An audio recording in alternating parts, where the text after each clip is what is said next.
दोस्तों, तारीख 18 नवंबर साल 1962, जगह लद्दाख की चुशूल घाटी। 13 कुमाऊं बटालियन की सी कंपनी के 124 जवान इस बर्फीले सेक्टर में भारत की पहरेदारी कर रहे थे। इंडियन आर्मी के इन नए रंगरूटों को लद्दाख की हड्डियां फाड़ देने वाली ठंड का अनुभव नहीं था, लेकिन मुल्क को इनके कंधों पर बहुत भरोसा था। इन 124 जवानों को लीड कर रहा था जोधपुर का 38 साल का एक सलोना सा शख्स, जिसका नाम उसके चेहरे से बिल्कुल मेल नहीं खाता था। Shaitan Singh, major Shaitan Singh, lieutenant colonel हेम सिंह का बेटा। 1 दिसंबर 1924 को पैदा हुआ लड़का, जिसने 18 नवंबर 1962 को चीनी सैनिकों की लाशों पर तांडव किया। भारत चीन युद्ध शुरू हुए 1 महीना हो चुका था। सैनिकों को यह समझते जरा भी देर नहीं लगी कि अब उनका कलेजा बटोरकर टूट पड़ने का वक्त आ गया है।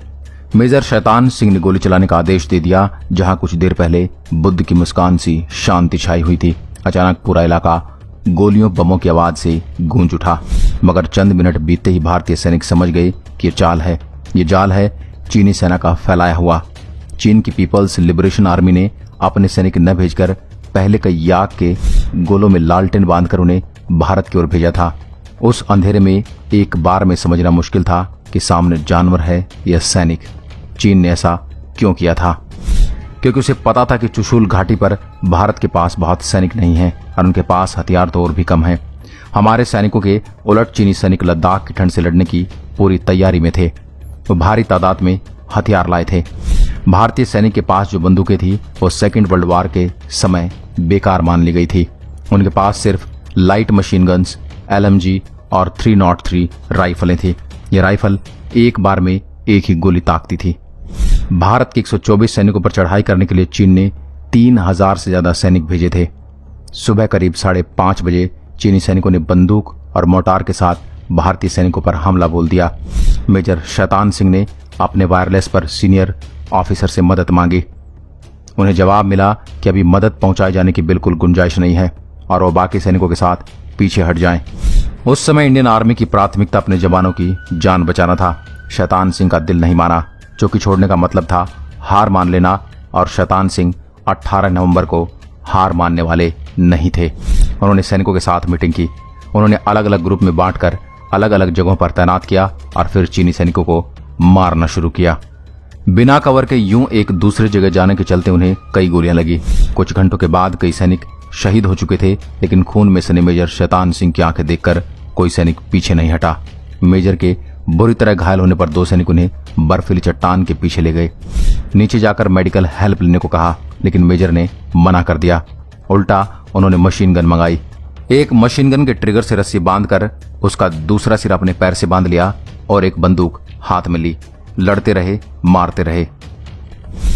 जब सैनिकों के पास असला खत्म हो गया तो उन्होंने हाथों से लड़ना शुरू किया। 124 में से 114 जवान शहीद हो गए थे। उस दिन 5 युद्धबंदी बना लिए गए थे, जिसमें से एक की हिरासत में मौत हो गई थी, लेकिन हर कोई आखिरी दम तक लड़ा। नतीजा, रेजांग पास में चीन के 1300 से 1400 सैनिक मारे गए। मेजर शैतान सिंह और उनके जवानों ने ऐसी दिलेरी दिखाई कि 3 दिन बाद 21 नवंबर 1962 को सीज फायर का ऐलान कर दिया गया। बाद में पता चला कि रेजांग पास में है। चीन को सबसे ज्यादा नुकसान हुआ था। मेजर शैतान सिंह को कब मौत ने अपने आगोश में ले लिया नहीं पता चला। 3 से 4 महीने के बाद जब बर्फ पिघली और इंडियन आर्मी ने अपने सैनिकों के शव खोजने शुरू किए तो मेजर शैतान सिंह उसी चट्टान के पीछे मिले जमे हुए थे। उनके हाथ से मशीन गन की पकड़ ढीली नहीं हुई थी और दूसरी मशीन गन की रस्सी पैर में अब तक बंधी हुई थी।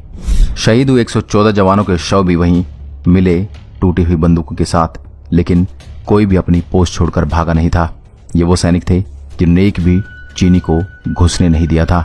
मेजर शैतान सिंह के पार्थिव शरीर का उनके होम टाउन जोधपुर में राजकीय सम्मान के साथ अंतिम संस्कार किया गया। बाद में उन्हें परमवीर चक्र से सम्मानित किया गया। साल 1980 के दशक में भारत सरकार के शिपिंग कॉरपोरेशन ने एक क्रूड ऑयल टैंकर को मेजर शैतान सिंह का नाम दिया था, जिसने 25 वर्षों तक भारत की सेवा की।